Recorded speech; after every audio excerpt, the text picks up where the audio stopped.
예, 아름다운 성전에서 여러분과의 귀한 만남을 하러 가신 하나님께 감사를 드립니다. 제가 고향이 대구인데요. 사는 곳은 강화도입니다. 강화도 와보셨습니까? 안 와봤으면 말을 하지 마십시오. 너무 멉니다, 여기까지. 근데 이제 제가 있는 곳이니까 한번 놀러 오세요. 부담 갖지 말고 마음은 가볍게, 두 손은 무겁게 이렇게 해서 이제 놀러 오시면 네, 참 좋을 것 같습니다. 오는 길에 이렇게 2년 전에 친정어머니가 돌아가시기 전까지 이 길을 많이 다녔던 길이거든요. 목사님이 통화하면서 그러셨어요. 부담 갖지 말고 친정에 온다 그런 마음으로 왔으면 좋겠다. 목사님 전화를 받고 많이 위로가 됐습니다. 그래서 정말 외갓집 가는 기분으로 친정에 오는 마음으로 왔더니 또 여기 외할머니들이 몇 분 앉아 계셔가지고 예, 여러분 시집간 딸이요, 오랜만에 친정에 엄마 만나러, 친정 식구들 만나러 오면 친정엄마는 그렇지 않습니까? 딸이 구구절절 힘들고 어려운 시집살이 말하지 않아도 친정엄마는 딸이 엄마 그렇게 부르는 그 한 단어에 고단한 딸의 속내를 가슴으로 읽을 수 있지 않나 생각합니다. 전 오늘 여러분들이 저를 강사다 이렇게 생각하시고 심사위원 하는 것처럼 이렇게 무섭게 앉아가 보고 계시면 제가 다 잊어봅니다. 그러니까 여러분들이 우리가 다 하나님을 아버지라 부르는 한 가족이지 않습니까? 여기 하나님을 아저씨 이렇게 부르는 사람 아무도 없잖아요. 하나님을 아버지라 부르는 한 자녀인데 여러분들이 저를 시집 보냈던 딸 아니면 누이 아우가 와서 살아왔던 얘기 여러분과 함께 나눈다는 마음으로 함께 은혜를 나누었으면 좋겠습니다. 여러분 날아다니는 새들을 보면 정말 상처 없는 새가 없고 걸어다니는 사람들마다 사연 없는 사람들이 없는데요. 오늘은 제가 만난 하나님, 제가 살아온 사연들 여러분과 함께 나누겠습니다. 여러분 구미에는 전철이 없지요. 예, 서울에는 전철이 있습니다. 근데 전철을 가끔씩 한 번씩 타고 가다 보면 이 전철 문이 고장이 나가지고요, 닫혀야 될 시간에 안 닫힐 때가 있어요. 그럼 보통 사람들은 문이 닫힐 때까지 이렇게 기다리고 앉아 있거든요. 꼭 성질 급한 이 경상도 사람들이 이런 분들 있지 않습니까? 왜 문이 안 닫히지 하고 문 밖을 목을 이렇게 빼서 내다보면 그때 딱 공교롭게도 문이 닫혀가지고 얼마나 목이 아프겠어요. 문이 닫히는데. 그래서 센서 때문에 문이 열리면 같이 타고 있던 사람들이 야, 저 사람 얼마나 아플까 걱정을 하는데 정작 본인은 그 아픈 목을 잡고 웃기 시작하는 거예요. 그래서 궁금해가지고 왜 웃냐 그러니까 그분이 그러는 거예요. 역한에 내 같은 놈 또 하나 있다면서. 그래요 여러분, 아무리 큰 아픔이나 고통도요, 나와 똑같은 아픔을 겪고 있는 사람이 옆에 있으면 웃으면서 그 어려움, 그 고통 이겨나갈 수 있다 생각합니다. 우리가 믿음 안에서 한 가족으로 100년이 넘는 긴 세월을 한 공동체 안에 또 주님을 어떻게 하면 더 사랑할까, 그 한 가지 마음으로 우리가 함께 살아왔는데요. 우리가 혼자가 아니라 서로를 보면서 격려하면서 힘을 얻고 남은 삶 그렇게 믿음으로 살아갔으면 참 좋겠습니다. 우리 목사님 소개해 주신 것처럼 저는 세계터미널 선교회 또 사모다운 선교회를 사역하고 있고요. 제 이름은 하나님이 주신 귀한 선물 하귀선입니다. 어떠세요? 이름이 참 예쁘죠? 예, 별로 안 예쁩니까? 제가 서울에 가서 제 이름이 하나님이 주신 귀한 선물 하기선입니다 이렇게 소개를 하고 인사를 하면 서울 분들은요, 어쩜 그렇게 얼굴하고 이름하고 똑같느냐 막 그러면서 박수도 쳐주고 막 그러더라고요. 네, 옆구리 찔러서 절 받는 것 같습니다. 그렇게 말씀하시면서도 이름의 뜻이 너무 예쁘니까 그 이름 혹시 가명이 아니냐고 일부러 이렇게 집회하러 다니려고 일부러 지은 이름이 아닌가 많이 궁금해하시고 또 개인적으로 물어보시는데요. 여러분도 하나님이 주신 귀한 선물, 야 저렇게 예쁜 이름이 가명일까 본명일까 좀 궁금하시죠? 제가 원래 다른 데 가서는 이런 얘기를 잘 안 해드립니다. 하기야 매번 하긴 합니다만은 제가 솔직하게 알려드리겠습니다. 사실은 제 이름이 이게 본명입니다. 이때 웃어야 되는데 여러분들이 근데 제가 이렇게 집회하러 다니기 전에는요, 누가 이름을 물어오면 어떻게 하면 이름을 기억에 남게 설명할까 고민을 하다가 한문으로 제 이름을 풀이해드렸어요. 제 이름을 한문으로 풀이하면 무라자, 기알기자, 신선선자를 써서 물속에 사는 신선과 같이 귀한 사람이라는 그런 뜻이 되거든요. 근데 가만히 말해놓고 보니까 이 물속에 사는 신선이 물귀신밖에 없는 거예요. 그래서 이건 이름의 뜻이 안 좋다고 제가 고민을 하고 있었는데, 하나님께서 이 사역을 시작하게 되면서 하나님이 주신 귀한 선물로 이름의 뜻까지 바꾸어 주셨습니다. 여러분, 우리가 성경 말씀을 읽다 보면 참으로 많은 믿음의 선진들이요, 하나님을 만나기 전과 또 하나님 만나고 난 후에 이름의 뜻이 바뀌어지고 그 바뀌어진 이름대로 멋있게 인생을 살아가는 것을 말씀을 통하여 읽게 되는데요, 저와 여러분들도 하나님이 우리에게 주신, 우리 각자 가진 그 멋진 이름의 값을 하면서 같이 그렇게 살았으면 참 좋겠습니다. 요즘은요, 자기 이름에 대한 이 자존감이 참 높은 것 같아요. 요즘 쌀 이름도요, 제가 사는 강화도는 강화 섬쌀 이렇거든요. 쌀 이름이 얼마나 많은지 아세요? 요즘은 엄마 뱃살 이런 쌀 이름도 있고 오빠 몇 살 이런 쌀 이름도 있더라고요. 제가 아는 목사님이 개척교회를 하시는데, 그 목사님이 아들이 하나 있는데 아들 이름이 신천지입니다. 목사님 아들인데 요즘 교회마다 신천지 출입금지 이래가지고 이단들 들어오니까 교회마다 벽에 막 붙여놓잖아요. 그 교회도 붙여놨대요. 그러니까 주일학교 학생들이 이단 이런 거 잘 모르니까 하루는 몇 명이 와가지고 목사님 보고 눈을 동그랗게 뜨고 물어보더래요. 목사님 왜 신천지 형아 교회 출입금지예요? 막 이렇게 물어보더래요. 그러니까 목사님이 자기 아들이 이름 때문에 너무 막 놀림을 당하고 하니까 속이 상하셔갖고 하루는 강단에 서셔서 그러셨대요. 신천지 이놈들, 내가 신천지 애비다 막 그러면서 그 아이 보고 이름을 개명을 해줄까 그랬더니 그 천지가 그러더래요. 몇 년 전 얘긴데, 아빠 나는 신천지라는 이름으로 16년을 살아왔고 이단 신천지는 이제 10년인데 원조가 이름을 바꾸는 게 어딨냐고, 이단은 곧 없어질 거니까 걱정하지 말라고 그렇게 위로를 했다는 얘기를 전해 듣고 제가 칭찬해 줬습니다. 여러분, 하나님이 인간을 창조는 하셨지 않습니까? 그죠? 근데 창조된 피조물에게 이름을 붙이는 건 인간에게 허락하셔서 하나님의 창조 사역에 동참할 수 있게 하나님 그렇게 은혜를 주셨어요. 여러분들이 자녀들에게, 또 여러분들이 부모님들이 여러분들에게 이름을 지어주실 때 얼마나 많이 기도하면서 정말 그 멋진 이름값을 하면서 살기를 소원하면서 여러분에게 이름을 지어주셨겠습니까? 우리가 그 귀한 이름, 우리가 정말 교회 생활하다 보면 장로님, 집사님 이렇게 불리어지면서 이름을 잊고 살 때가 많은데요, 오늘 잠깐 우리 옆사람, 오후 예배 시간이니까 옆사람에게 내 이름이 무슨 뜻인데 앞으로는 내가 이름값 하고 살겠다고 손도 한번 잡아주시고 한번 인사하고 시작하겠습니다.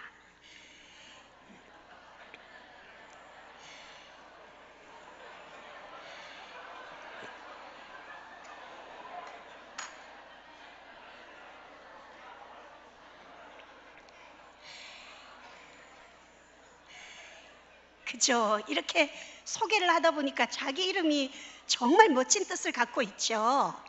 우리가 그런 사람입니다, 여러분. 예?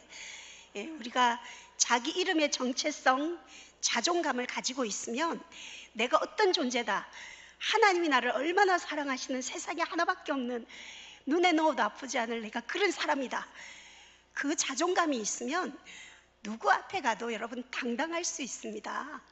우리가 그 믿음으로 이렇게 살았으면 좋겠어요. 저는 여러분 초등학교 4학년 때부터 결핵이라는 병을 앓게 되었습니다. 제가 햇수로 17년이라는 긴 세월을 이 결핵이라는 병을 앓으면서 수없이 많은 시간을 병원에서 병원으로 입원하고 퇴원하고 또 퇴원하면서 또 다른 병원으로 옮겨 입원하고 퇴원하는 일들을 17년 동안 반복하며 살아왔습니다. 제가 한번 어느 교회에 가서 간증을 하다가 17년 동안 이 병을 앓았습니다. 간증을 했더니 예배가 끝나고 담임 목사님과 제 당회실에서 차를 먹는데 담임 목사님이 저보고 갑자기 17년 동안 이 병을 앓은 걸 감사하라면서 막 그러시는 거예요. 그래서 저는 참 나름대로 고통스러웠는데, 그래서 왜 그러시냐 궁금했어요. 그래서 왜 그러세요? 그랬더니 만약에 18년 앓았으면 어떡할 뻔했냐 하면서, 간증할 때마다 제가 18년 이렇게 말해야 되는데, 야, 제가 그렇게 얘기를 하는데 여러분이 간증의 연도까지 개입하시는 하나님, 야, 정말 하나님 은혜가, 제가 17년 동안 이 병을 앓았습니다. 여러분, 하나님 주신 거 감사함으로 받으면 버릴 게 없습니다. 예. 결핵이라는 병이 증상이 여러 가지가 있습니다만, 저는 워낙 오랜 시간을 이 병을 앓다 보니까 이 기관지가 다 망가져 버렸어요. 그래서 천식이 있어서 한번 기침을 하면 정말 밤새도록 터져나오는 기침 때문에 누워서 잠을 잘 수가 없었어요. 그래서 저녁에 잠자리에 들 시간이 되면 누울 수가 없으니까 앞에다 이불을 몇 채 쌓아두고 그 위에다 벽에를 몇 개 올려놓고 이렇게 앞으로 엎드려서 제가 1년 동안을 앉아서 밤을 새워봤습니다. 여러분, 1년 동안을 바닥에 등 한 번 대어보지 못하고 꼬박 앉아서 밤을 새우게 되면 가족들 이제 밤에 식구들 누워 자는 모습을 이렇게 보면 제 마음속에 밤마다 소원이 생기는 거예요. 그때는 제 소원이 정말 베개 베고 누워서 1시간만이라도 깊은 잠 한 번 자보는 것이 저의 간절한 소원이었어요. 사실 그렇게 심해지기 전까지는 사람이 누워서 베개를 베고 잠을 자는 거 당연한 일인 줄 알았어요. 그건 뭐 감사할 조건도 아니고 너무나도 당연한 일인 줄 알았는데, 제가 1년 동안을 앉아서 밤을 새워보니까 사람이 누워서 베개를 베고 잠을 잘 수 있다는 게 얼마나 큰 감사의 조건인가 하나님께서 저에게 깨닫게 해주셨어요. 여러분들은 어떠세요? 주무실 때 베개 베고 편안하게 그렇게 누워서 주무시죠? 구미분들은 다들 앉아서 주무세요. 그래요, 우린 다 누워서 잠을 자는데요. 오늘 여러분 제 간증을 들으시고 오늘 하루의 일과를 다 마치고 침상에서 여러분 주무시기 전에 기도하실 때, 우리가 오늘 밤은 다른 기도 잠시 내려두고 정말 내 평생 잊고 살았는데 누워 잘 수 있는 이 건강을 주셨던 하나님께 우리가 정말 감사합니다. 꼭 기도하고 잠자리에 들었으면 좋겠어요. 왜냐하면 여러분, 우리가 작은 것에 감사의 조건을 찾아서 우리가 하나님 앞에 감사를 고백하면 작은 것에 감사할 줄 아는 그 사람에게 우리 하나님께서 더 좋은 것으로, 더 많은 것으로 우리의 삶에 감사의 조건들을 더하여 주시는 분이신 것을 제가 확실히 믿고 있습니다. 제가 이렇게 평지를 걸어가도 숨이 차고 2층 계단만 올라가려고 해도 계단 난간에 기대어 서서 서너 번을 쉬어야지 2층 계단을 올라갈 수 있을 만큼 제 폐가 많이 망가져 버렸어요. 한 번씩 피를 토하면, 피를 토하는 건 시간을 예고하고 토해지는 게 아니에요. 새벽이고 밤이고 예측할 수 없이 피가 넘어오기 때문에 언제나 제 옆에는 커다란 세숫대야가 그림자처럼 저를 따라다녔어요. 왜냐하면 이런 두루마리 휴지나 손수건 같은 걸로는요, 그 코에서 입에서 쏟아져 나오는 많은 피들을 감당을 할 수가 없었어요. 그래서 세숫대에 동이동이 피를 토해내고는 병원에 실려가서 지혈제를 맞고 어느 정도 피가 멈춰지면 산소를 꽂고 있다가 또다시 집으로 실려오는 그런 생활을 제가 계속 반복하면서 살았었습니다. 여러분, 제가 오늘 처음 목사님이 소개해서 앞에서 하나님이 주신 귀한 선물 하기선입니다 이렇게 제가 인사를 드렸을 때 저를 처음 보신 첫 인상이 제가 17년 동안 피를 토하고 산소를 꽂고 그렇게 고생하고 살았던 사람 같아 보이지는 않죠? 제가 참 곱게 자란 사람 같지 않습니까? 그죠? 제가 이런 옷은 집에서 설거지할 때 입는 옷인데 오늘 그래. 참 제가 살아온 인생을 이렇게 뒤돌아보니까 문득 그런 생각이, 참 드라마 같은 인생을 살았다 그런 생각이 들어요. 제 살아온 인생의 그 드라마 같은 인생 속에 몇 장면 중에 잊혀지지 않는 장면이 있는데요. 그 중에 하나를 여러분하고 함께 나누고 싶습니다. 한 번은 제가 퇴원을 해서 집에서 치료를 받고 있을 때였어요. 그때 저희 어머니는 직장을 갖고 계시니까 새벽이면 일찍 엄마는 일을 하러 가셔야 됐어요. 그래서 엄마가 일하러 가실 때는 제 간호를 어린 동생들에게 맡겨놓고 가세요. 그러면 동생들이 대소변은 받아내 주는데요, 갑자기 코에서 입에서 막 피를 토해내면 저를 돌봐주기는커녕 겁에 질려가 울고만 있는 거예요.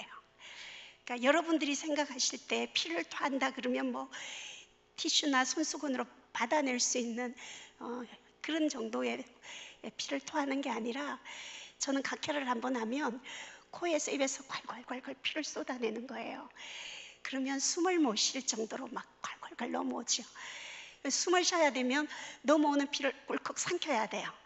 그리고 숨을 쉬고 나면 이 피가 넘어가면 이 피는 금방 굳어버리거든요.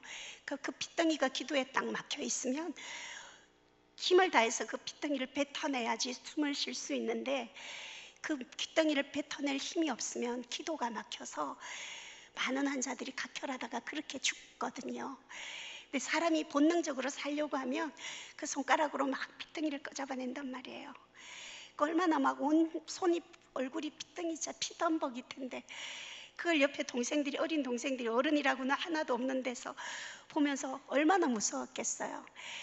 근데 정작 피를 토하는 저는 얼마나 무섭겠어요, 그죠? 근데 저보다도 더 어린 동생들이 그렇게 울고 있으니까 안심시켜야 되겠다, 그런 생각이 드는 거예요. 근데 여러분, 사람이 그렇게 코에서 입에서 동이동이 피를 토해내고 나면 정신적으로든 육체적으로든 기운이 하나도 없어요. 말할 기운이 없어요. 그래서 동생들 이렇게 보니까 막 울고 있는데, 제가 이제 급한 마음에 동생들 보면서 말할 기운은 없고 해서 이제 피도 못 닦고 그냥 씹어줬어요. 나중에 동생들이 엄마가 연락을 받고 들어오니까 엄마한테 그 사실을 다 상황을 설명을 하는 거예요. 그러면서 동생들이 그러는 거예요. 엄마, 그게 더 무서웠다면서. 피를 토하다가 갑자기 쉬고 쓰니까 그게 더 무서웠다. 참, 지금은 세월이 흘러서 이런 얘기도 추억처럼, 그렇죠? 여러분과 이렇게 웃으면서 나눌 수 있는데, 그때는 하루하루가요 정말 기가 막힌 시간들이었어요. 그러다가 엄마도 일하러 가시고 동생들도 다 학교에 가고, 저는 여러분 초등학교 4학년 때부터 정상적으로 학교를 별로 다녀본 기억이 없어요. 그래서 그날도 방 안에 휴학을 하고 이렇게 앉아 있는데, 방에 혼자 있는데 갑자기 목에서요 피비린내가 확 올라오면 얼른 옆에 있는 준비되어 있는 세숫대야를 가져다 놔야 되거든요. 근데 그날은 그 세숫대야를 가져다 놓을 겨를도 없이 그 방바닥에 막 피를 토하기 시작했어요. 그 조그마한 방 안이 피로 은근해지도록 피를 토해놓고는 제가 토해놓은 피를 보고 제가 놀라서 기절을 했어요.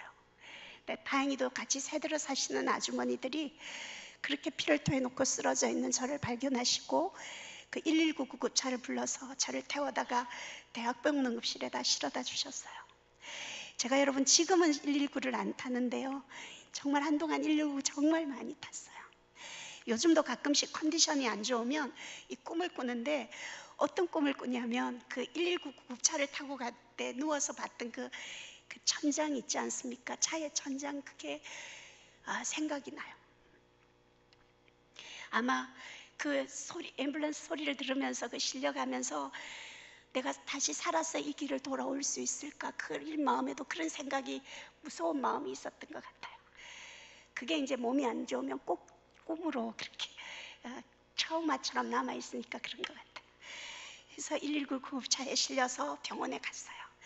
그곳에 가서 너무 많이 피를 토했으니까 몸에 피가 모자라서 다른 사람의 피를 수혈받느라고 커다란 수혈바늘을 꽂고, 또 숨이 너무 많이 차니까 산소를 꽂고 그렇게 누워 있었어요. 꼼짝하지 못하니까 대소변도 누운 채로 다 받아내야 되는데, 사실 제가 여러분 그때 몸무게가요 30kg도 나가지 않는 정말 뼈밖에 없는 해골 같은 몸을 가지고 있었어요. 그래서 병원에 의식을 잃고 있는데 엄마가 이 통곡하는 소리 때문에 제가 정신을 차리고 눈을 떠봤더니 그런 상태인 거예요. 그 의사 선생님이 저희 어머니를 불러서 이제 제 옆에, 제가 못 듣는 줄 알고 제 상태를 다 설명하시더라고요. 하기선 씨는 너무 많은 피를 먹고 산소를 꽂고 있어서 산소의 양을 조금만 줄여도 호흡이 끊어질 수밖에 없는데, 더군다나 저렇게 피를 다른 사람의 피를 수혈하고 있는데 이 수혈받는 것 이상으로 더 많은 피를 토하고 있으니까 저런 상태로는 며칠 가지 못한다, 각오하고 있으라, 그렇게 저희 어머니에게 말씀을 하시더라고요. 그러니까 며칠 못 살 거라는 얘기를 듣고 의학적으로 의사 선생님의 진단을 받고 저희 엄마가 그게 믿어지지 않으셨는데 중환자실에 와서 정말 뼈밖에 없는 해골 같은 몸을 갖고 피를 토하고 산소를 꽂고 있는 걸 보니까 엄마가 봐도 너무 비참해서 자기 자식인데도 살아날 가망성이 없어 보이시더래요. 그래서 저희 어머니도 제가 다시 살아난다는 거 포기하시고 저의 죽음을 준비하면서 제가 죽는 날을 기다리고 계셨어요. 그런데 여러분, 사람의 생명은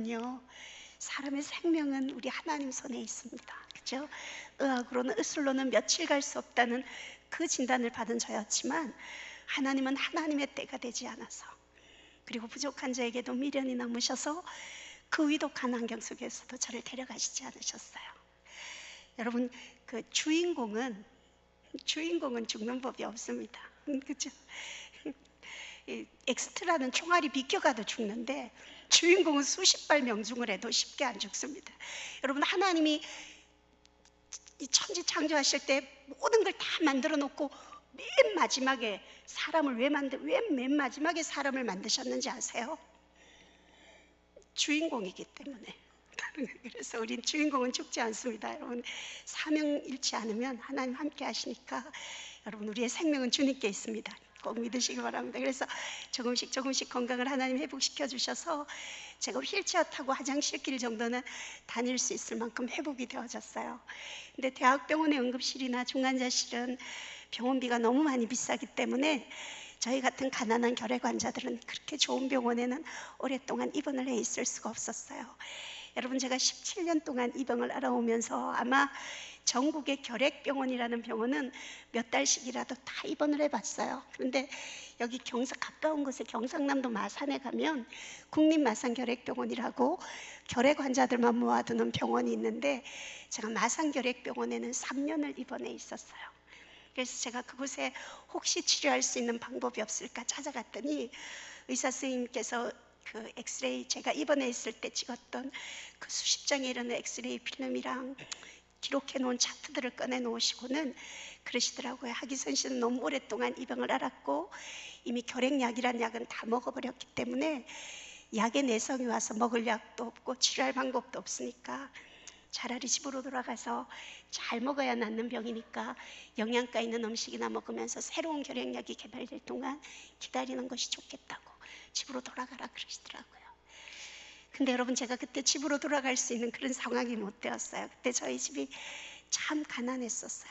그러니까 아버지가 여기 대구에 그 옷감 만드는 염색 공장에 크게 하시다가 이 사업이 부도가 나니까 수습도 안 하고 일본으로 그냥 혼자 도망가 버리신 거예요. 그러니까 저희 엄마하고 어린 동생들하고요, 지금도 생각이 나요. 이사를 해서 간 곳이 대낮에도 전기불을 켜지 않으면 정말 동굴같이 캄캄한 지하실 방에서 돌아 누울 수도 없는 좁은 단칸방에서 그때 6 식구가 살고 있을 때였거든요. 근데 여러분, 이 결핵이라는 병이 전염이 되는 병이다 보니까 이게 제가 방 안에 혼자 있을 때는 기침도 마음껏 할 수 있고 숨도 쉴 수 있는데 동생들이 학교 갔다 집에 오면 혹시라도 내 병이 동생들에게 전염되어져서 내 동생들도 내가 겪는 이런 고통을 겪게 하면 어떡하지? 여러분, 그 걱정이요, 몸 아픈 것보다 더 큰 마음의 부담이고 힘든 시간들이었어요. 근데 의사 선생님이 그날 입원을 허락만 해주시면 제가 1년 동안은 먹고 자는 건 걱정하지 않아도 되거든요. 그러니까 얼마나 절박해지겠어요. 여러분, 사람이 절박해지니까 부끄러운 거 없더라고요. 그래서 제가 의사 선생님께 막 울면서 부탁했죠. 선생님, 제 병이 낫든 낫지 않든 병원에서 있을 수 있는 기간만이라도 좀 있게 해달라고. 제가 할 수 있는 건 우는 것밖에 없었어요. 그냥 울고 있었어요. 그러니까 의사 선생님은 젊은 나이에 제가 안 돼 보이셨는지, 아니면 사람이 엑스레이를 찍으면 새카맣게 폐가 보여야 되는데 하얗게 흔적조차 없어진 저의 폐가 안 돼 보이셨는지 한참을 고민을 하시더니 그러면 다시 한번 치료를 해보자고 그렇지만 효과는 크게 기대할 수 없으니까 각오는 하고 있으라고 그러시면서 병원에 있는 것을 허락해 주셨어요. 여러분, 의사 선생님하고 면담을 마치고 제가 의사실 문을 열고 나와가지고요, 제가 하나님 앞에 얼마나 감사했는지 몰라요. 여러분, 물론 뭐 먹을 약도 없고 치료할 방법도 없어서 얼마 못 살 거라는 그 절망적인 상황을 보면 감사가 하지 못하죠. 원망하고 서러워해야 되는데, 저는 근데 그거 보지 않고 그 상황에서도 그래도 내게 1년 동안 먹고 자는 것은 걱정하지 않도록 피할 길 주신 그 하나님, 그 은혜가 너무너무 감사했어요. 여러분, 우리가 어떤 고난 속에 있어도요, 가만히 찾아보면 분명히 그곳에 감사의 조건이 꼭 있단 말이에요. 그러니까 우리가 감사를 결정할 자유도 우리에게 있고 불행할 선택을 할 권리도 우리에게 있어요. 감사를 선택하든 불행을 선택하든 우리에게 달려 있어요. 여러분, 어떤 환경에서든 우리가 감사를 결정해서 그 감사를 누리고 살 수 있었으면 좋겠어요. 예. 그래서 저 하나님 앞에 너무 감사했어요. 그러니까 하나님이 감사가 되니까 병실에 들어와서 그냥 누워 있을 수가 없더라고요. 그래서 얼른 병원 안에 있는 교회를 찾아갔어요. 병실에서 교회까지 가는 거리가 우리 할머니 할아버지 걸음거리로라도 2, 3분이면 갈 수 있는 몇 발 안 되는 짧은 거리였는데, 저는 그때 숨이 너무 많이 차니까 몇 걸음 걷다가 주저앉아서 쉬고 또 몇 걸음 걷다가 피를 토해내면서 가야 해서 20분이 훨씬 넘게 걸려서 교회를 도착했어요. 그렇게 어렵게 찾아간 교회에서 그날 십자가 앞에 무릎을 꿇고 정말 많이 울었어요. 그때가 추운 겨울이었거든요. 아마 날씨가 추워서도 그렇겠지만 제 마음이 더 추웠던 것 같아요. 정말 그 차가운 마룻바닥에 엎드려서 정말 많이 울었어요. 이제 울다가 지칠 만큼 울고 나니까 죽음이 현실인 거잖아요, 그죠? 근데 여러분, 이게 막상 죽음 앞에 서니까 죽음이 너무 두려운 거예요. 워낙 죽음의 고비들을 많이 넘겨다 보니까 그 비참함을 너무 알거든요. 저 무서움을 제가 알고 경험을 너무 많이 해봤거든요. 이제 제가 그 죽음 앞에서 하나님 앞에 울면서 기도했어요. 하나님, 사람이 죽으면 분명히 천국과 지옥이 있다고 말씀하셨죠. 그렇지만 저는 그 많은 사람들이 만나보았다는 주님, 음성을 들어보았다는 예수님을 전 한 번도 만나보지도 음성을 들어보지도 못했습니다. 하나님, 저를 한 번만 만나주신다면 제가 죽음의 두려움 같은 건 잊어버리고 천국에 대한 확신과 하늘나라에 대한 소망을 가지고 제 남은 삶을 살겠습니다. 하나님, 정말 살아계시다면 저를 딱 한 번만 만나주십시오. 제가 그 기도의 제목을 가지고 그러면 하나님을 만나려면 어떻게 해야 될까? 이 참 말씀을 찾아보니까 나를 간절히 찾는 자를 내가 만나주시겠다, 하나님이 약속하셨더라고요. 그러면 내가 하나님께 내 간절함을 보일 수 있는 방법이 뭘까 생각하다가 제가 그 다음 날부터 새벽 기도를 시작했어요. 여러분, 저희 같은 결핵 환자들은 새벽만 되면 숨이 더 많이 차고요, 조금만 찬바람 맞아도 기침이 심해지는데, 더군다나 병원에 입원해 있는 환자가 새벽 기도를 시작한다는 건 힘든 일이었어요. 근데 제가 믿음이 좋아서 그랬던 거 절대 아니고 제 안에 계신 성령님께서 그 절박한 저의 상황을 아시고 기도의 자리로 몰아가셨어요. 그래서 제가 하루도 빠지지 않고 몇 걸음 걸어가다가 주저앉아서 쉬고 또 몇 걸음 걷다가 피를 토하면서 하루도 빠지지 않고 그 새벽 기도를 시작했어요. 그렇게 새벽 기도를 시작한 지 한 달쯤 되어지던 날이었어요. 여러분, 새벽 기도에 오면 늘 기도하는 자리 정해져 있잖아요, 그죠? 새벽 기도 안 오세요? 새벽 기도 오면 자기 기도 자리 정해져 있잖아요. 늘 기도하는 자리에 엎드려서 그날도 하나님 살아계시다면 나 한 번만 만나달라고 눈물로 기도하고 있는데, 하나님의 음성이요, 여러분, 하나님이 저를 우레와 같은 목소리로 천둥같이 무서운 음성으로 저를 그렇게 들려주지 않으셨어요. 하나님 저를 너무 잘 아시는 것 같아요. 워낙 놀랄 일이 많이 겪었기 때문에 하나님 음성 듣고도 놀랄까 봐 우리 주님은 너무나도 따뜻한 음성으로, 너무나도 편안한 음성으로 기도하는 제게 오셔서 너는 보는 거로 믿느냐? 보지 않고 믿는 자가 복되도다. 여러분, 사실 저는 하나님께서 저에게는 좀 특별한 응답을 해주기를 기대하고 있었어요. 뭐 예를 들면 하나님이 꿈속에 하얀 옷을 입으시고 짠하고 나타나셔서 내다 이렇게 딱 음성을 들려주시거나 천국과 지옥을 보여주시거나 하는 아주 미라클한 특별한 응답을 원했는데, 하나님은 너무나도 평범한 말씀으로 너는 보는 거로 믿느냐, 보지 않고 믿는 자가 복되도다. 여러분, 제가 그 순간에요 놀라운 사실을 깨닫게 되었어요.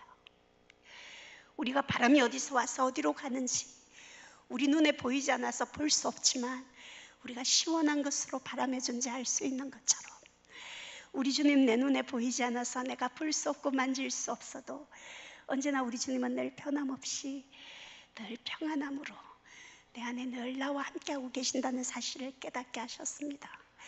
저는 제가 아파하고 힘들어할 때 그 고난 속에 저 혼자 울고 있는 줄 알았는데, 우리 주님은 제가 아파할 때 저보다 더 많이 아파하시고, 제가 힘들어서 통곡하고 있을 때 우리 주님 저보다 더 많이 안타까워하시면서도 너무나도 저를 사랑하셔서, 여러분, 제가 건강했다면 하나님 떠나 살 사람이라는 거 너무나도 잘 아시고, 그 17년 긴 세월을 어긋난 세상의 길로 나가지 못하도록 우리 주님 곁에 꼭 붙들어 두셨다는 사실을 깨닫게 하셨습니다. 건강한 자로 지옥 가게 하는 것보다 비록 불구인 채로라도 천국 가게 하는 것이 아버지의 뜨거운 사랑의 방식이셨음을 제가 그때 깨닫게 되었어요. 제가 아까도 말씀드렸지만, 제가 초등학교 4학년 때부터 입양을 앓게 되다 보니까 저에게는요 학교 친구가 하나도 없어요. 학교에 가면 늘 혼자 외톨이로 그나마 또 학교 갈 때도 지내야 되고, 또 집에 오면 엄마가 퇴근해 올 때까지 엄마를 기다려야 했어요. 근데 이제 제가 성장하면서 어머니라고 불러야 됐던 새엄마들이 5분 계셨어요. 물론 그 중에는 좋은 새엄마도 계셨지만, 전염병을 앓고 있는 제가 겪어야 되는 서러움은 말할 수 없었어요. 새엄마들은 제가 오면 제일 먼저 저를 딱 이제 격리시켜 두셨어요. 그러면 그 방에는 아무도 들여다보지 않았어요. 식사 시간에는 아무도 들여다보는 사람이 없었어요. 그러니까 그러다 보니까 그 혼자 방에 이렇게 격리되어 있으면서 너무너무 힘들었어요. 그러니까 내가 이렇게 가난하고 병드니까 아무도 나를 사랑해 주지 않는구나. 내가 만약에 유명해지고 건강해지면 정말 많은 사람들이 나를 사랑해 줄 거라는 생각이 들었어요. 여러분, 그래서 저는 어릴 때부터 유명해지고 싶었어요. 제가 유명해지고 싶어서 제일 먼저 연습하고 준비한 게 뭐냐 하면 그 사인 연습하는 것부터 했어요. 유명한 사람들 오면 사인 받으러 가잖아요. 저는 언젠간 하나님이 나를 유명하게 해주실 거라는 그 믿음을 가지고 그 달력 뜯어가지고요 하루에도 수십 번 수백 번씩 사인 연습했어요. 오늘 끝나고 저한테 사인 받으러 오면 연습했던 사인, 제가 여러분들이 제 사인을 우습게 보는 것 같은데 제가 한 번은 명지대학교에서 간증을 하는데, 그때 맞박이 개그맨 맞박이 정종철 씨라고 유명한 개그맨이랑 제가 같이 집회를 했어요. 그 사람 1부를 하고 제가 2부를 했어요. 간증이 다 끝나고 난 뒤에 이제 인도하시는 분이, 사회를 보시는 분이 사인 받으러 가라 학생들 보고 그랬어요. 근데 전 애들이 전부 다 맞박이한테 갈 줄 알았어요. 근데 요즘 애들이 영웅을 알아보더라니까요. 제 앞에 줄을 서는데요, 제가 정말 수백 그 아이들에게 정말 팔이 아프도록 제가 사인 딱 해줬어요. 뭐 제 사인 그거 받아서 뭐 하시겠어요? 그래서 사인을 연습하면서 생각을 했어요. 그럼 내가 뭐가 돼서 유명해질까 생각을 했어요. 근데 여러분, 저는 어렸을 때 꿈이 그 영화 배우가 되는 게 꿈이었어요. 어이가 없으니까 웃지도 않으시네요. 근데 저도 철이 들면서 이 얼굴 가지고 영화 배우는 안 되는구나 빨리 깨달았어요. 그래서 못생겨도 되는 게 뭘까 생각해 보니까 남을 웃기는 코미디언은 못생겨도 되겠더라고요. 그래서 그럼 내가 코미디언이 돼서 유명해지자 생각하고, MBC나 KBS에서 코미디언을 뽑는다 광고만 나오면 밤잠을 설치고 원고를 준비해서 대회 출전을 하려고 딱 준비하면 이상하게 하나님께서 그 대회를 나갈 수 없도록 길을 막으시더라고요. 그러니까 하나님께서는 제가 코미디언이 되어서 뭐 세상적으로 유명해지는 걸 원하시지 않으셨던 것 같아요. 사실 그때 하나님이 못 나가게 해서 제가 안 나가서 그렇지 제가 나가기만 했다면 그냥 1등은 할 수 있었습니다. 여러분들이 지금 심증은 있는데 물증이 없으니까 이렇게 쳐다보고 계시는데요. 제가 한 번은 경주 교도소에 간증을 갔어요. 경주의 교도소는 남자 재소자들만 있는 교도소인데, 교도관 안내를 받아가지고 강당에 딱 들어가니까 정말 수백 명의 깍두기 아저씨들이요, 교회 다니는 사람 안 다니는 사람 다 모여가지고 특강 듣는 시간이 강사였던 거예요. 문신을 하고 막 머리 빡 깎고 막 수백 명이 딱 앉아 있는데, 딱 강당에 들어가서 그분들을 딱 보는 순간 무섭다 이런 생각이 들지 않고 갑자기 제 마음속에 동병상련의 마음이 딱 생기는 거예요. 왜냐하면 이분들이 교도소라는 이 험한 곳까지 오기까지는 저들이 자라온 환경이나 살아온 세월들이 얼마나 고단하고 힘들었을까. 저도 어린 시절에 참 새엄마 밑에서 많이 소름당하고 구박받고 살았는데, 하나님 나와 함께 하지 않았다면 나도 저분들과 똑같이 제수복 입고 저렇게 저런 자리에 있어야 될 사람인데, 그런 생각이 드니까요, 그분들이 남처럼 느껴지지 않는 거예요. 형제처럼 느껴지는데, 그분들이 인생을 포기하고 이렇게 앉아있는 모습을 보니까 너무너무 안타까웠어요. 왜냐하면 이분들이 이 땅에서도 이렇게 공고하고 힘들게 살았는데, 이곳에서 마저 하나님 만나보지 못하면 영원히 정말 그 지옥에서 산다는 이 생각이 드니까 너무너무 마음이 아픈 거예요. 그래서 제가 간증을 하다가 그분들에게 막 울면서 제가 얘기를 했어요. 여러분들 지금 앉아있는 이 자리가 진흙 구덩이에 빠진 것처럼 앞으로도 뒤로도 갈 수 없는 기가 막힌 상황 속에는 있지만, 나는 적어도 여러분들이 이곳에서 하나님에 대한 기대가 있었으면 좋겠다, 꿈이 있었으면 좋겠다. 여러분, 나를 봐라. 나는 여자고 내가 언제 죽을지 모르는 그 죽음 앞에서도 내가 하나님 앞에 유명하게 해달라고 기도했고, 내가 대회를 안 나갔어 그렇지, 내가 나갔다 하면 1등 했다 막 그러면서 그분들이 좀 희망을 가지라고 과장되게 얘기를 하고 있었어요. 한참 이렇게 제가 울면서 막 간절하게 얘기를 하고 있는데, 제일 뒷자리에 앉아있던 억수로 무섭게 생긴 재소자 아저씨 한 명이 간증 중간에 예배 시간에 손을 딱 들더니 일어나는 거예요. 그러더니 저보고 그러면 그 개인기 한번 보여보세요 딱 그러는 거예요. 그래서 제가 깜짝 놀라가지고 잘못 들었는 줄 알고, 네? 뭐라고요? 그러니까 그분 얘기를 듣고 제가 이해를 했어요. 그분이 뭐라고 얘기를 하시냐면, 우리는 하도 사기를 많이 치고 돌아다녀서 눈에 안 보이는 건 못 믿겠어요. 그 개인기 한번 보여보세요 이러는데요, 그분이 제가 여자 강사니까 저를 놀리려고, 저를 난처하게 하려고 일부러 그러는 게 아니었어요. 제일 뒷자리에 앉아서 간증을 듣는데 워낙 무섭게 생겼으니까 제가 눈이 자꾸만 가더라고요. 근데 그분이요, 여러분 남자가 우는 거 이렇게 감추면서 흘리는 눈물 보신 적 있으세요? 하늘 이렇게 쳐다보면서 눈물이 이렇게 주룩주룩 흘리는데요, 물론 그 눈물의 의미는 제가 모르겠어요. 두고 온 자식에 대한 미안함 때문인지 아니면 부모님께 대한 죄스러운 마음 때문이었는지. 제가 교도소 같은 간증을 갈 때는 일반 교회 간증하고 조금 다르게 제 살아온 삶의 내용을 다 말씀드려요.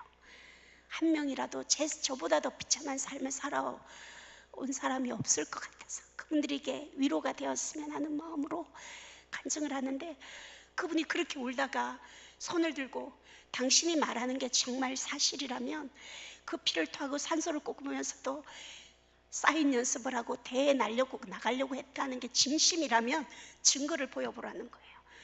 증거를 보여주면 자기가 믿겠다는 거예요. 여러분, 한 영혼이 제가 개인기를 보여주면 예수를 믿겠다는데 제가 누굽니까? 개인기 보여줬습니다.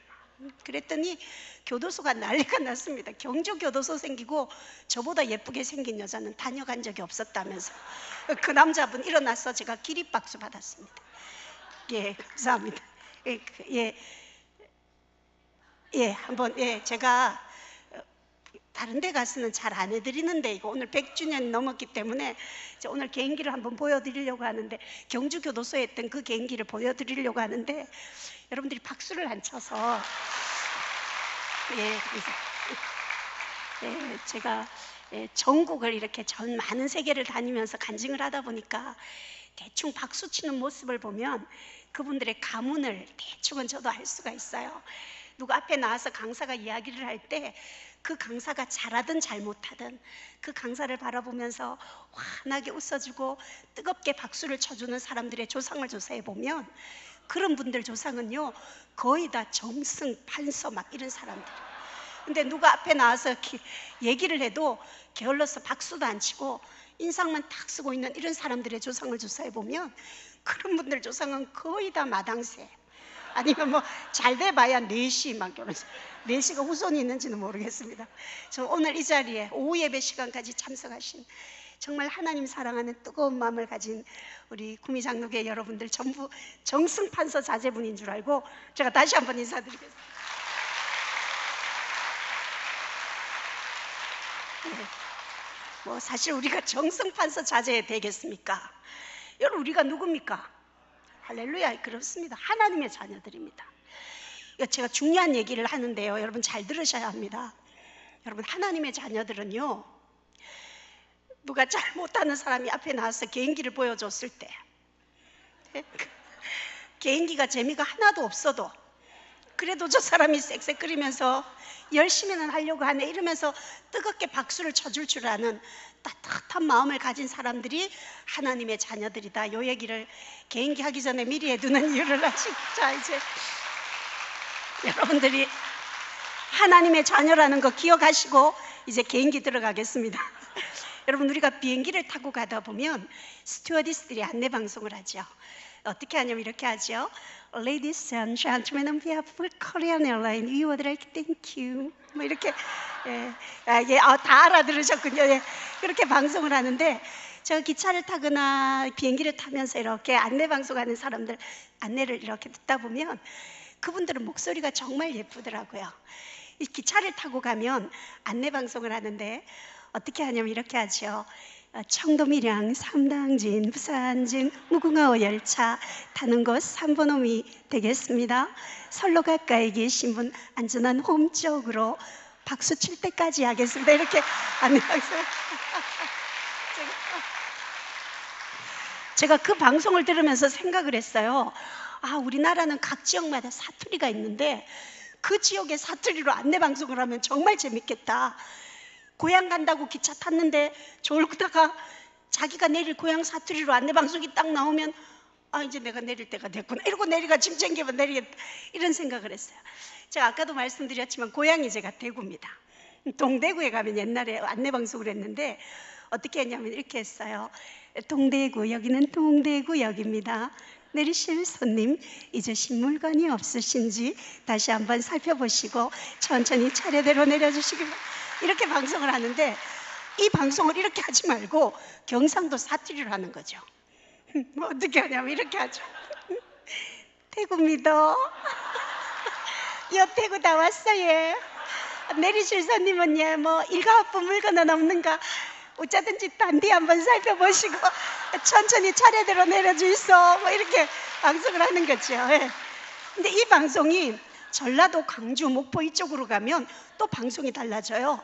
어떻게 하냐면 이렇게 하죠. 음이 징하게 반갑구만. 아따, 여거가 목포란 게 싸게 왔은 게 후딱 내리부시오. 막 이렇게 방송을 하죠. 근데 이 방송이요, 충청도, 대전 이쪽으로 가면 또 방송이 달라져요. 어떻게 하냐면 이렇게 하죠. 대전이요. 대전이라니까요. 근데 안내 방송도 덜 끝났는데 기차 벌써 떠나네요. 뭐 이렇게 말씀하죠. 그래서 제가 개인기를 괜히 보여드렸습니까? 제가 여러분께 보여드린 개인기는 사실 제가 가진 개인기의 빙산의 일각입니다. 그래요, 여러분, 저는 정말 건강했다면 저는 하나님 떠나 살았을 사람이었어요. 근데 하나님께서 너무나도 제 상품을 잘 아시고 그토록 오랜 세월 주님 곁에 붙들어 두셨다는 사실을 깨닫게 되니까 여러분, 병이 고쳐지고 안 고쳐지고는 둘째 문제였어요. 이 세상에서 나보다 더 행복한 사람은 없다고 생각이 바뀌어졌어요. 물론 여러분, 환경은 하나도 바뀌어지지 않았죠. 뭐 가난한 모습, 병든 모습, 그 모습 그대로였지만 나보다 더 행복한 사람은 없다고 생각이 바뀌어지더라고요. 여러분, 하나님의 사랑을 깨닫고 은혜를 받게 되면 하나님을 만난 사람은요, 은혜 받은 사람은 앉아서 신세 한탄이 나고 울고만 지내지 않아요. 나도 누군가에게 내가 받은 하나님의 사랑 전해주고 싶다는 마음이 들었어요. 제가 결핵계에 17년간 몸담고 있다 보니까 제가 이름에도 결핵계에서는 거성입니다. 결핵계에서 하기서 내가 모르면 그 사람 간첩이에요. 그렇게 유명하다 보니까 많은 환자들이 제게 별명을 하나 지어줬어요. 뭐라고 별명을 지어줬냐면 이병동 쌕쌕이라는 별명을 지어줬어요. 제가 입원해 있던 병동이 이병동이었는데 걸어다니면서 숨을 쉴 때 쌕쌕 끓이며 다니니까 환자들이, 사실 마산결핵병원에 입원할 정도면 그 사람들도 저나 숨 쉬는 거 비슷하거든요. 그런데 그들이 제가 얼마나 숨을 세게 쌕쌕 끓였으면 그 숨찬 환자들이 저보고 이병동 쌕쌕이라고 놀리고 위로를 받았다니까요. 근데 내가 비록 이병동 쌕쌕의 몸이지만 내 건강으로 내 몸으로 할 수 있는 주의 일이 무엇일까 하나님 앞에 기도했어요. 막 기도를 하는데 여러분, 제가 기도하다가 혼자 막 웃었어요. 왜냐하면 제가 지금은 숨소리가 하나도 안 들리잖아요. 들립니까? 제가 기관지 확장제 여러 번 흡입하고 지금 올라왔는데 오늘은 컨디션이 참 좋은 날이에요. 여러분 많이 기도해 주셔서 컨디션이 좋은데, 그때는 얼마나 숨이 찼겠어요. 산소 뗀 지도 얼마 되지 않았고 피를 먹은 지도 얼마 되지 않았으니까 가슴은 뜨겁고 하나님 앞에 뭔가는 하고 싶고 쌕쌕 끓이면서 주님, 제가 무슨 일을 할까요? 막 기도하다가 제 숨소리가 너무 크게 들리는 거예요. 그래서 주님이 제 숨소리를 들으시고 너는 그냥 쉬라 이럴 줄 알았거든요. 근데 주님이 그러지 않으시고 저희 병실 바로 앞에 있는 중환자 병실을 기억나게 하셨어요. 제가 처음에 입원할 때는 중환자실에 입원했는데 한 2주 있다가 일반 병실로 옮겼으니까 그 중환자실에 입원해 있는 환자들이 제가 누군지 어떤 상태로 입원했다가 일반 병실로 옮긴지 다 알고 있잖아요. 여러분, 건강한 사람들이 중환자실에 가서 위로하면 별로 위로되지 않아요. 똑같이 중환자실에 누워있던 사람이 일반 병실에 옮겼다가 그들을 위로하러 가면 그들이 소망이 생기는 거예요. 언젠가는 나도 저 사람처럼 치료해 주시겠지. 그러니까 그 중환자 병실을 기억나게 하셔서 제가 그 중환자 병실에 가서요, 산소를 먹고 있는 환자들 산소도 조절해드리고, 제가 워낙 산소를 많이 먹어봤기 때문에 산소 조절하는 거 간호사들보다 더 잘하거든요. 그 옛날에 화장품 광고할 때요, 아주 예쁜 여자가 나와서 산소 같은 여자 이렇게 광고했던 거 기억하시죠?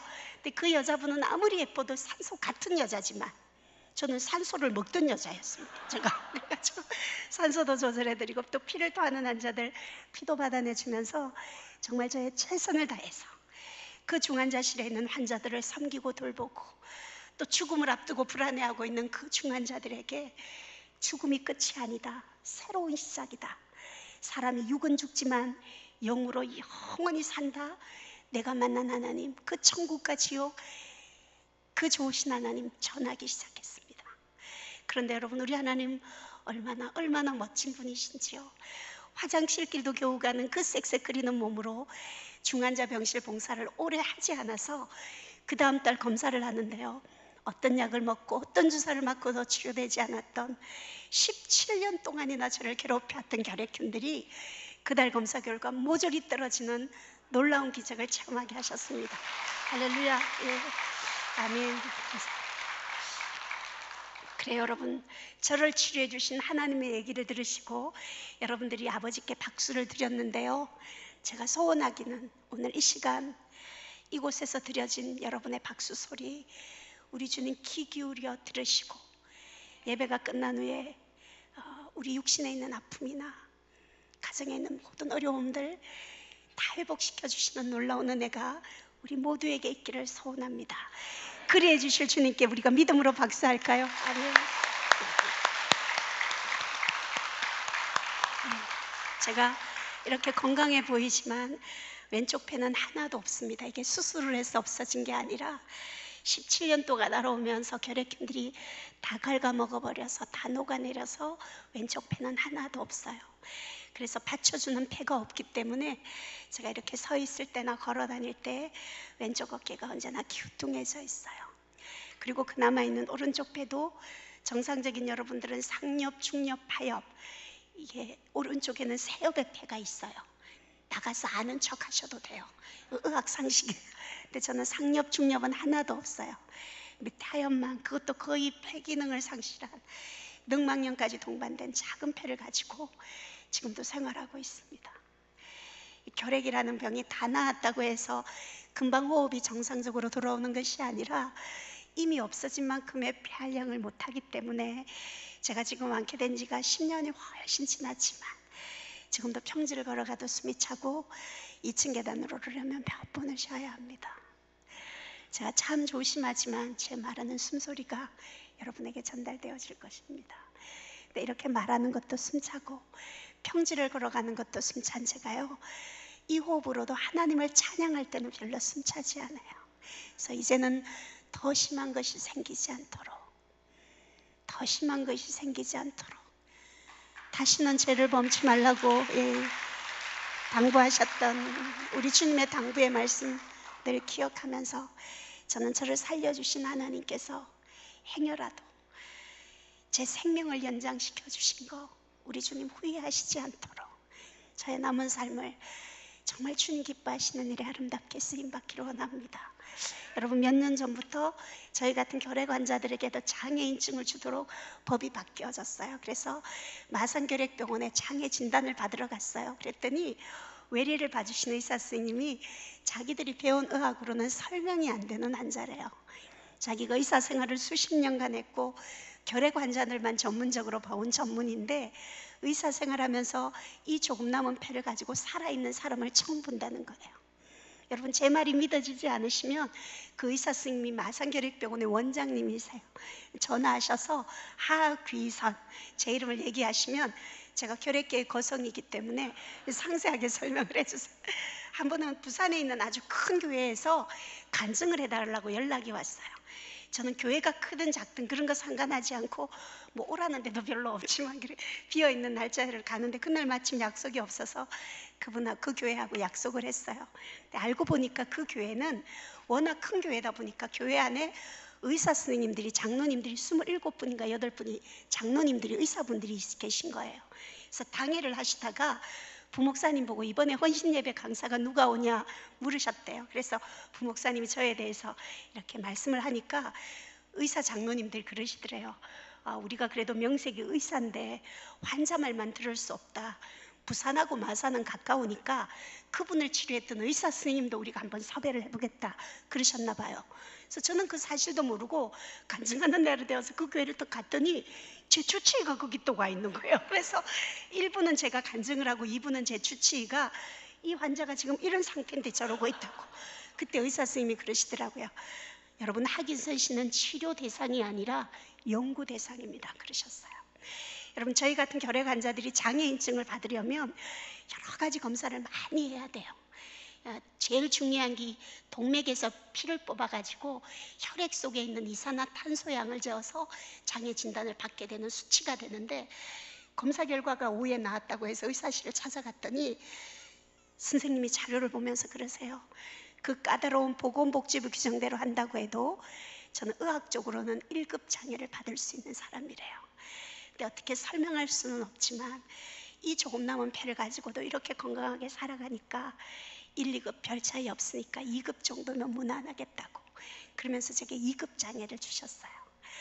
여러분들이 지금 장애 등급에 대해서 잘 모르시는 것 같은데요, 여러분 2급은요 1급 다음에 2급이에요 중증장애거든요. 항상 보호자가 따라다녀야 되는 중증장애인데 제가 2급 장애인입니다. 여러분들에게 말씀드리기 전까지 여러분 이렇게 예쁜 장애인 보신 적 있어요? 여러분들이 저게 정신장애도 있나 막 이런 생각하시는 것 같아요. 저도 하나님이 제게 주신 이 장애인증에 대한 자부심이 대단한 것이요, 제 간증으로만이 아니라 의학적으로도 하나님이 저를 치료해 주셨다는 게 검증받았다는 것 때문에 이 장애인증에 대한 자부심이 대단합니다. 그리고 여러분, 이 장애인증이요, 이게 우리끼리 하는 얘기지만 이게 국가공인 자격증입니다. 이게 혜택이 참 많습니다. 제가 제일 감사한 혜택이 장애인 주차 공간에 차를 주차할 수 있다는 게 제일 감사한 조건이에요. 제가 한 번은 토요일 날 마트에 장을 보러 갔는데요, 이 주차장에 마트에 주차장에 알바하는 총각이 1층이 많차라고 지하로 내려가라는 거예요.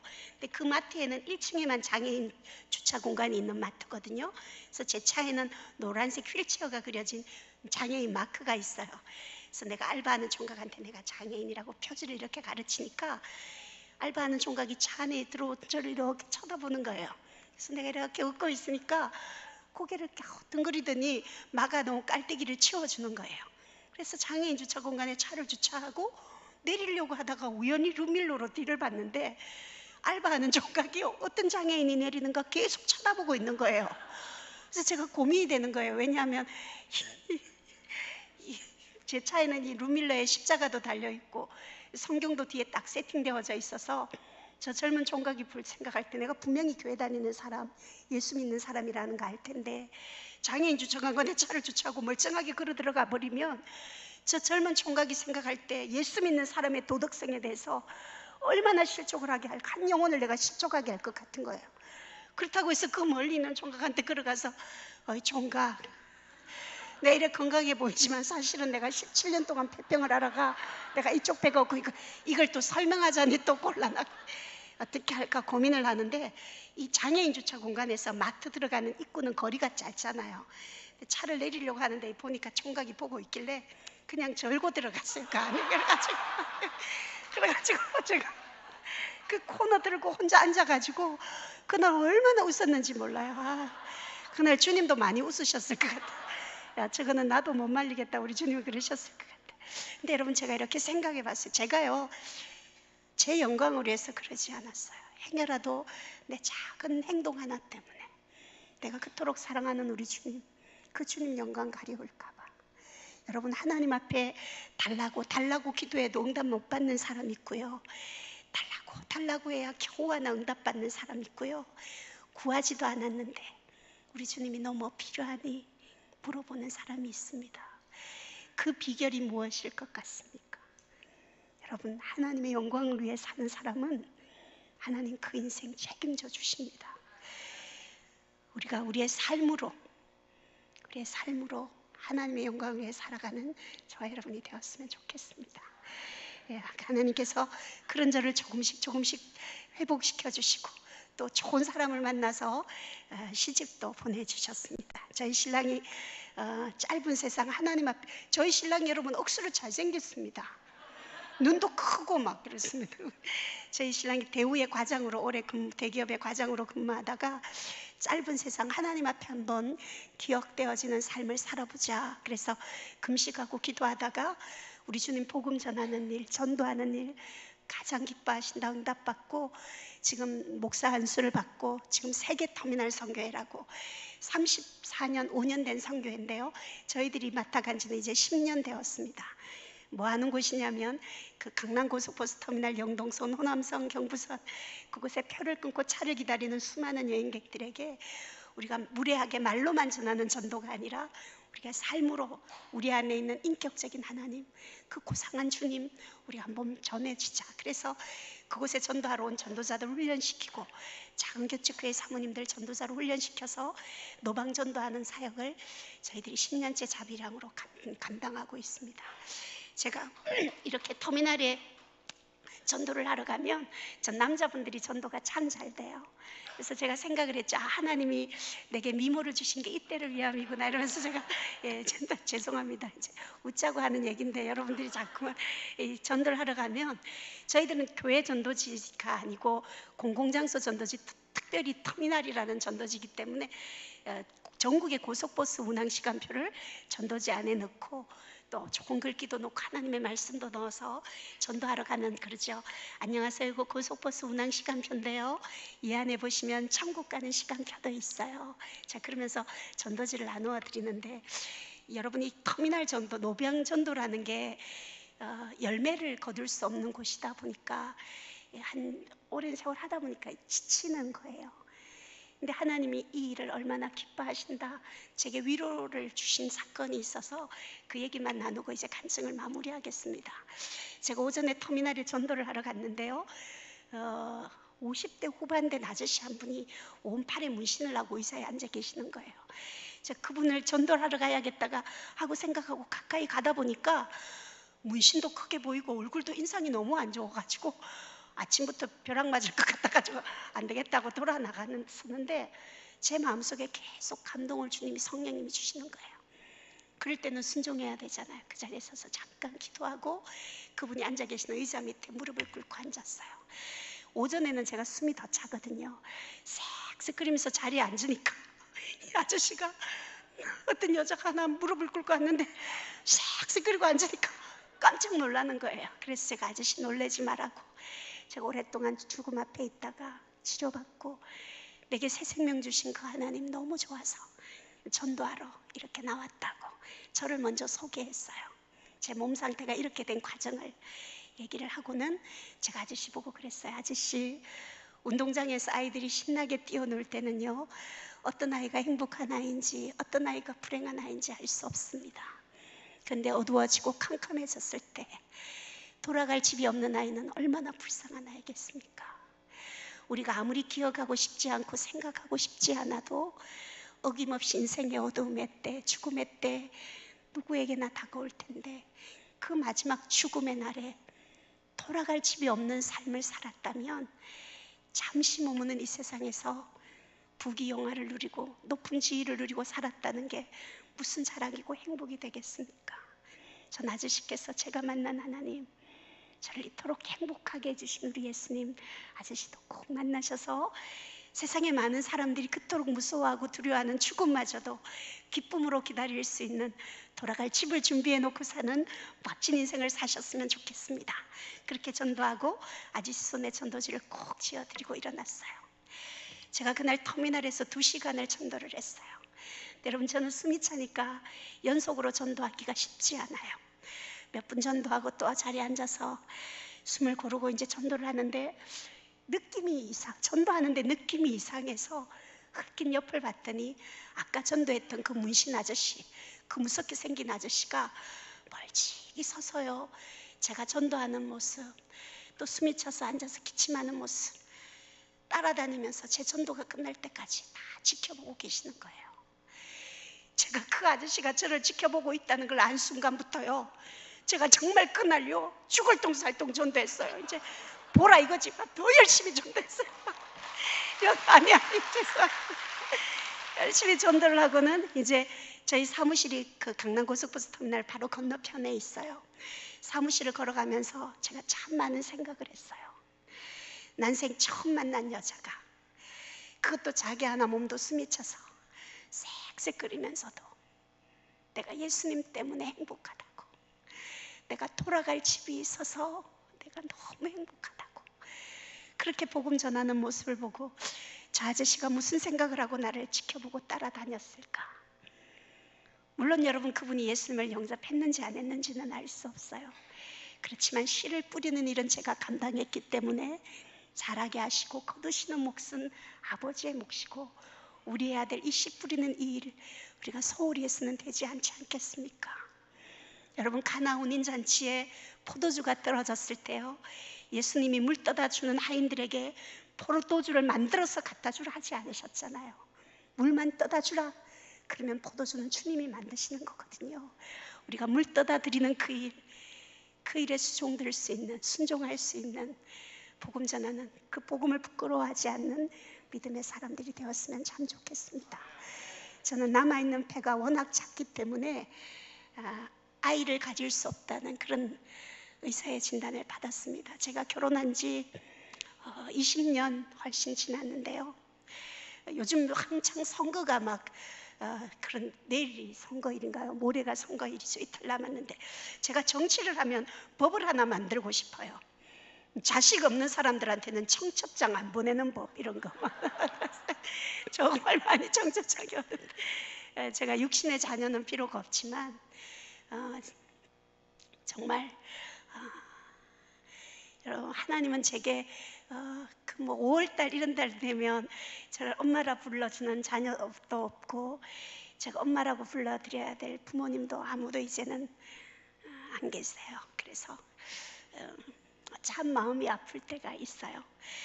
그렇지만 하나님은 제게 자녀가 주는 기쁨을 허락지 않으셨지만, 정말 이 땅의 작은 개척교회 사모님들, 목회 의무에 가난의 짐까지 안고 살아가는 정말 어려운 개척교회 사모님들을 보게 하시고 또 그분들을 위로하는 사역을 제게 허락해 주셨어요. 그래서 제가 제일 먼저 한 게 3월 5일을 사모의 날.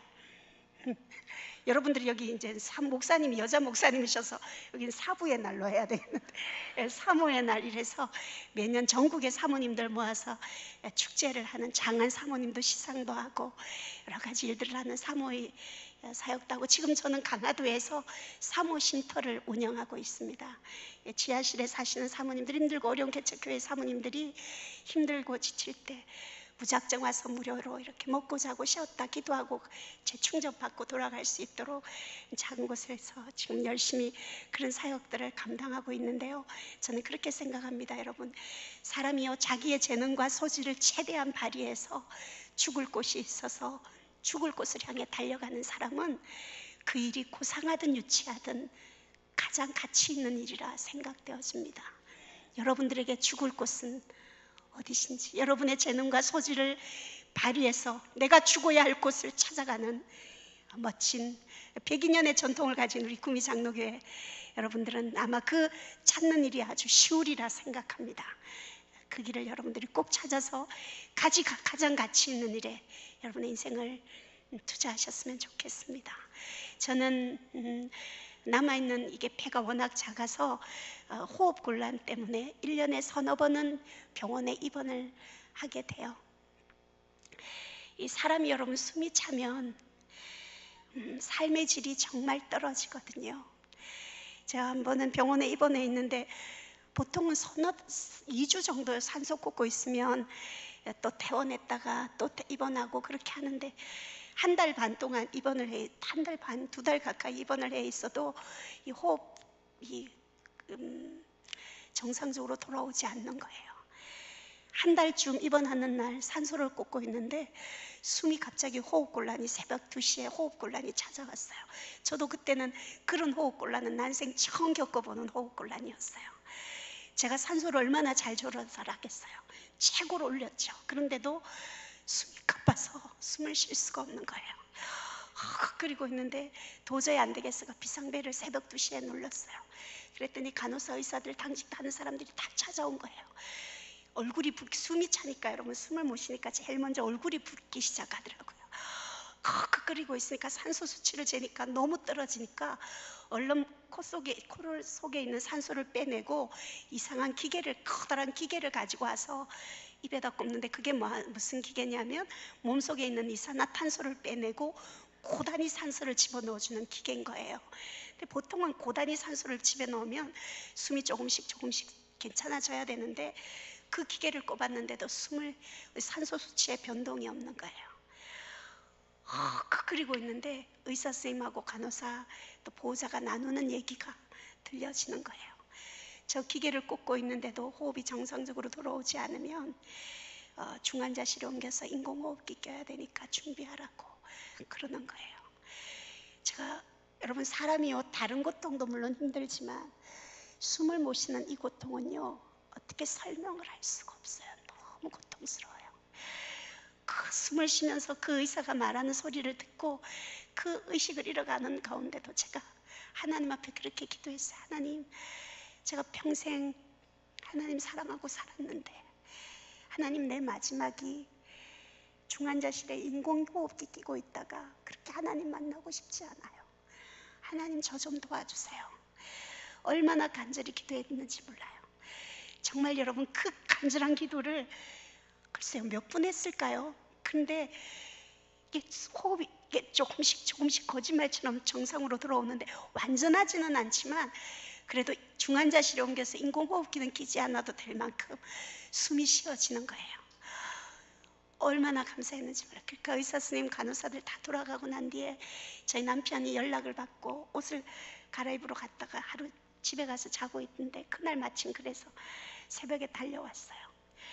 이게 산처럼 부은 얼굴을 해가지고 이상한 기계를 꽂고 숨도 제대로 못 쉬고 끓이고 있으니까 저희 남편이 저를 보더니 펑펑 울기 시작하는 거예요.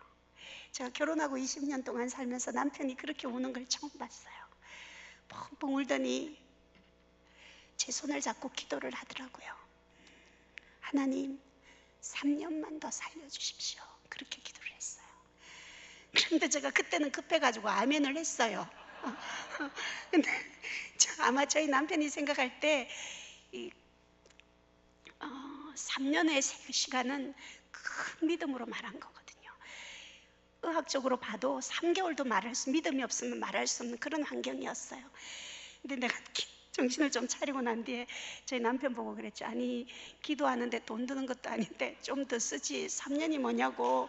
그래서 당신이 잘 생각해보고 우리 합의해서 30년으로 좀 바꿔주면 안 되겠냐고 제가 그랬어요. 그랬더니 저희 남편이 조금 기도를 생각을 하는 것 같더라고요. 그러더니 알았다고 합의를 해주겠다고 그래가지고 일단 30년으로 연장시켜 놨어요.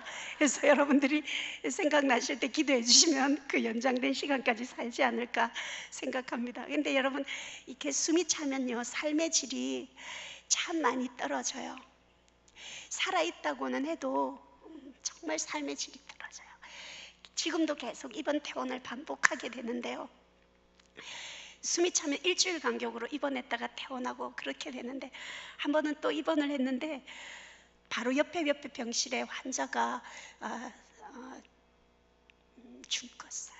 사람이 죽으면 환자로 입원해 있던 환자들은 그 죽음이 남의 죽음처럼 느껴지지 않거든요. 근데 나는 어떤 죽음을 맞이할까 이런 생각을 하고 시간을 지내고 한 이틀인가 3일 만에 퇴원을 했어요. 퇴원하고 일주일 만에 또 입원을 하러 가게 된 거예요. 호흡곤란이 와가지고 휠체어를 타고 입원을 딱 했는데, 그때가 여러분 메리스가 한창 유행할 때였거든요. 입원하는 날부터 열이 나기 시작하고 숨이 차는데 이게 살 수가 없는 거예요. 그러니까 의사 선생님과 간호사들이 그 다음날 아침 일찍 왜 TV 화면에 보는 그 전체 막 무장한 그 긴 가운을 입고 제 주위를 딱 둘러서더니 그러는 거예요. 저 같은 사람은 메리스 고위험군인데 제 증상이 딱 메리스라는 거예요. 그래서 우리 병원에서, 제가 순천향 단골병원인데 의사들이 이제 회의를 했는데 당신을 격리시키기로 결정을 했다 그러는 거예요. 그러면서 저를 격리시키는 병실이 어디냐면 지난주에 입원했을 때 사람 죽었던 1인실이죠. 거기로 저를 격리시킨다는 거예요. 근데 제가 이거는 뭐 선택할 수 있는 그런, 아니요 말할 수 있는 그런 상황이 아니에요. 무조건 격리가 되어야 돼요. 격리병실에 딱 들어가는데요, 여러분 이게 사람이 믿음과 상관없이 모르면 괜찮은데 저 자리에 시체가 누워 있었다는 걸 제가 알고 있고, 또 그 자리에는, 그 병실에는 아무도 들어올 수 없고 격리되어져 살아야 된다고 생각하니까 여러분 제가 참 눈물이 사람들 앞에서는 제가 잘 안 울어요. 근데 그날 너무너무 무서운 거예요. 산소를 이렇게 콧줄 산소를 끼고 그 침대에 도저히 앉고 싶은 마음이 없는 거예요. 그래서 문 앞에 서서 한참 울었어요. 한참 울고 있는데 이제 그곳에서 지내야 되는데 그렇게 울면서 살 수가 없는 거예요. 그래서 얼른 정신을 차리고 내가 혹시라도 감사할 게 뭐가 있나 생각했어요. 평소에 훈련이 돼 있으니까 그런 것 같아요. 어떤 환경에서는 아까도 말씀드렸지만 어떤 최악의 환경에서도 찾아보면 꼭 감사할 게 있거든요. 제가 감사를 찾아보니까 하나둘 감사할 게 너무 많은 거예요. 일단은 제가 아직 죽지 않고 살아있다는 게 감사했고, 또 메리스가 아직 확진되지 않아서 희망이 있다는 게 감사했고, 이런 환경에도 내가 감사를 찾고 있는, 내게 이런 믿음 주신 하나님이 너무너무 감사했고, 하나둘 감사가 회복되어지고 감사를 고백하니까요, 그 두려움, 무서움이, 그 어둠이요 순식간에 물러가는데요, 그 병실 안이 정말 주님과 뛰도는 하나님 주시는 그 평안이 꼭 남겨지는데, 여러분 제가 이 세상에 살면서 그곳에서 지내는 그날만큼 행복했던 적이 없어요. 제가 그 병실에서 3일을 있었거든요. 너무너무 행복했어요. 주님과 독대하는 진짜 행복한 시간이었어요. 그렇게 찬양하면서 지내는 3일이 끝나고 메리스가 아니라는 게 확진을 받고 격리병실의 문이 딱 열려서 6인실로 옮겨가는데요, 제가 여러분 신부 입장하듯이 걸어갔어요. 그 6인실을. 제가 그동안에 그 어간에 참 하나님 앞에 원망을 많이 했었거든요. 왜냐하면 저는 병원은 신방도 가는 게 힘들 만큼 병원 가는 거 싫어해요. 워낙 병원에서 워낙 오래 있었기 때문에. 그런데 일주일 간격으로 입원 퇴원을 계속 반복하게 되니까 너무너무 하나님 앞에 섭섭한 거였어요. 근데 여러분, 그렇게 하나님 앞에 좀 섭섭한 마음을 갖고 있었는데 격리병실에 가서 딱 3일 딱 한번 격리돼서 입원해 있다 보니까 여러분, 일상의 행복, 6인실에 입원할 수 있는 그 일상의 행복이 얼마나 감사한 조건인지 하나님이 제게 깨닫게 하시더라고요. 자, 그래서 다시는 하나님 6인실에만 있게 해주시면 감사합니다. 제가 그렇게 했죠. 사랑하는 여러분, 이제 간증을 마무리하겠습니다. 저는 늘 죽음을 준비하면서 살게 돼요. 죽음을 준비하면서 사는 사람은요, 그다지 이 땅에거든요, 욕심나는 거, 갖고 싶은 거 별로 없어요. 앞으로 하나님이 제게 이 가쁜 호흡으로 얼마나 더 이 땅의 시간을 허락하실지는 알 수 없지만, 저는 오늘 밤이라도 주님이 내 생명을 도로 찾으시면 내가 주님 앞에 서게 될 때 무슨 말을 해야 할까 늘 준비하고 살아요.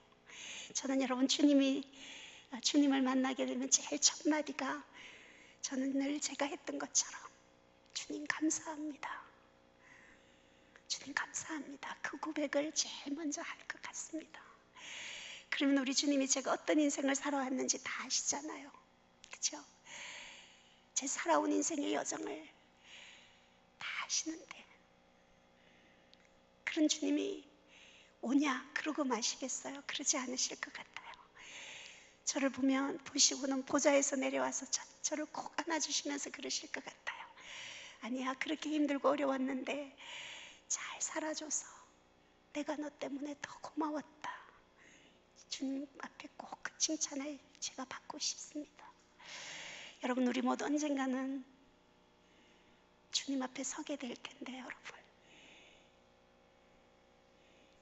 잠시 머무는 이 세상에서 며칠 가지 않는 사람의 칭찬 때문에 행복했다가 불행했다가 그런 어린아이 같은 신앙이 아니라, 우리가 수고하고 애쓴 거, 헌신한 거 아무도 알아주지 않아도 어느 날 주님 앞에 섰을 때, 그 주님 대면하고 만나게 됐을 때, 야, 너 그때 나 때문에 손해보고 나 때문에 양보해줘서 정말 내가 고마웠다.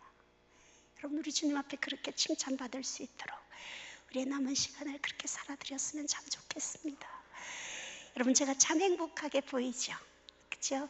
호흡기급 장애인이고 자식도 없이 이렇게 살아가는 제가 이렇게 감사하고 행복한데, 저는 이 강단에 서서 여러분들 뵈니까 참 여러분들이 부럽습니다. 왜냐하면 정말 새털같이 가벼운 몸으로 샤워하고 싶을 때 마음껏 샤워할 수 있고, 뛰어도 걸어도 갈 수 있는 그 넉넉한 호흡을 가지고 살아가는 여러분들이 참 부러운데, 여러분들은 하나님 앞에 받은 그 은혜에 감사하지 않고 원망하고 불평하고 그렇게 살아간다면, 하나님께서 보실 때 여러분이 장애인이고 제가 정상인이고 그렇지 않겠습니까?